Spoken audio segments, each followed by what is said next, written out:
हम अक्सर ही सुनते हैं कि पुलिस ने उसको अरेस्ट कर लिया है, या फिर हम कहीं पे सुनते हैं कि पुलिस ने उसको अपनी कस्टडी में रखा है, या फिर कहीं हमें सुनने में आता है कि पुलिस ने डिटेंशन कर लिया है। अब इन सभी वर्ड्स को सुनने के बाद इन सभी वर्ड्स का मतलब हमको लगभग एक जैसा लगता है और सुनने के बाद काफी कंफ्यूजिंग से साउंड करते हैं। आज के इस वीडियो में हम जानेंगे कि अरेस्ट क्या होता है, कस्टडी क्या होती है, जुडिशियल कस्टडी क्या होती है और पुलिस कस्टडी का क्या मतलब होता है। इन वर्ड्स को सुनने के बाद भले इनका मतलब हमको एक जैसा लगता है, लेकिन ऐसा है नहीं। तो सबसे पहले हम ये जानते हैं कि किसी भी इंसान को अरेस्ट करने के लिए उसका पर्पस क्या होता है। तो फॉर एग्जांपल, अगर किसी इंसान ने कोई क्राइम कमिट किया है तो पुलिस उस इंसान को जाकर के अरेस्ट करती है ताकि वो इंसान फर्दर कोई क्राइम ना कर सके या फिर एविडेंस के साथ कोई टेम्पर ना कर सके। तो अरेस्ट और कस्टडी ये दोनों वर्ड्स काफी सेम साउंड करते हैं, लेकिन ऐसा है नहीं, क्योंकि दोनों का मतलब काफी अलग होता है। क्योंकि अरेस्ट फर्स्ट स्टेज होता है और कस्टडी सेकंड स्टेज होता है। तो अगर किसी इंसान ने कोई क्राइम किया है तो सबसे पहले पुलिस उस इंसान को जाकर के अरेस्ट करेगी और उसके बाद किसी अथॉरिटी को उसको सौंपेगी, और वो अथॉरिटी हो सकती है पुलिस कस्टडी या फिर जुडिशियल कस्टडी। अब इस बात को ध्यान से समझिएगा कि हर अरेस्ट के अंदर कस्टडी होती है, लेकिन हर कस्टडी में अरेस्ट नहीं होती। तो चलिए इस बात को एक एग्जांपल के तौर पे हम समझते हैं कि मान लीजिए किसी इंसान ने कोई क्राइम कमिट किया और फिर वो जाकर के मजिस्ट्रेट के सामने खुद ही अपना गुनाह को कबूल कर लेता है और खुद सामने से जाकर सरेंडर कर देता है।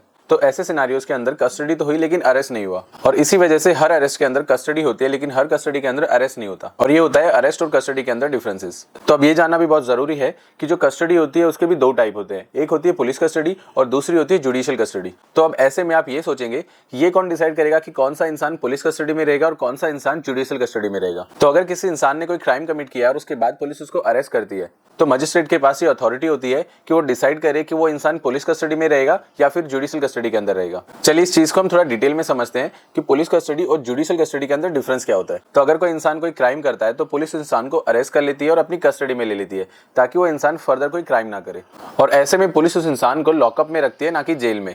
और वहीं दूसरी ओर जुडिशियल कस्टडी के अंदर उस इंसान को सीधा जेल भेज दिया जाता है और उसकी अथॉरिटी फिर मजिस्ट्रेट के पास होती है, ना कि पुलिस के पास। तो अब चलिए देखते हैं कि किसी भी इंसान को पुलिस या फिर मजिस्ट्रेट कितने टाइम तक अपनी कस्टडी में रख सकते हैं। पुलिस कस्टडी के अंदर सिर्फ पुलिस के पास अथॉरिटी रहती है, और अगर पुलिस किसी भी इंसान को अरेस्ट करती है तो सेक्शन 57 सीआरपीसी के अंदर पुलिस उस इंसान को 24 घंटे से ज्यादा अपनी कस्टडी में नहीं रख सकती है, भले ही इन्वेस्टिगेशन कंप्लीट हुआ हो या फिर ना हुआ हो, और उसे मजिस्ट्रेट के सामने प्रोड्यूस करना ही पड़ता है। लेकिन फिर बाद में अगर मजिस्ट्रेट परमिशन देता है तो मजिस्ट्रेट की परमिशन के साथ में उस इंसान को 15 दिन तक के लिए कस्टडी में रखा जा सकता है। और वहीं अगर हम बात करें जुडिशियल कस्टडी की तो जुडिशियल कस्टडी 60 दिन तक एक्सटेंड हो सकती है, और अगर ऑफेंसेस 10 साल से ज्यादा के लिए पनिशेबल है जैसे कि मर्डर या फिर रेप, तो ये फिर कस्टडी 90 डेज तक के लिए एक्सटेंड की जा सकती है। पुलिस कस्टडी के दौरान पुलिस बिना मजिस्ट्रेट या फिर जज की परमिशन के इंटरोगेट कर सकती है। वहीं जुडिशियल कस्टडी के अंदर पुलिस सस्पेक्ट को इंटरोगेट नहीं कर सकती, लेकिन अगर मजिस्ट्रेट को लगे कि इंटरोगेशन करना जरूरी है तो मजिस्ट्रेट की परमिशन के साथ पुलिस इंटरोगेशन कर सकती है। पुलिस कस्टडी के अंदर सिक्योरिटी सस्पेक्ट को पुलिस देती है, वहीं दूसरी ओर जुडिशियल कस्टडी के अंदर सिक्योरिटी जज या फिर मजिस्ट्रेट देता है। तो ये थे कुछ डिफरेंसेस पुलिस कस्टडी और जुडिशियल कस्टडी के अंदर। तो अभी तक इस वीडियो में हमने जाना है कि अरेस्ट, कस्टडी, पुलिस कस्टडी और जुडिशियल कस्टडी में क्या फर्क होता है, और ये सब बेसिक चीजें हैं जो हम सभी को जानना जरूरी है। अब हम आगे दो कॉन्सेप्ट और डिस्कस करेंगे, जो है डिटेंशन और रिमांड। आपने सुना होगा बहुत से लोगों को ये लगता है कि अरेस्ट करना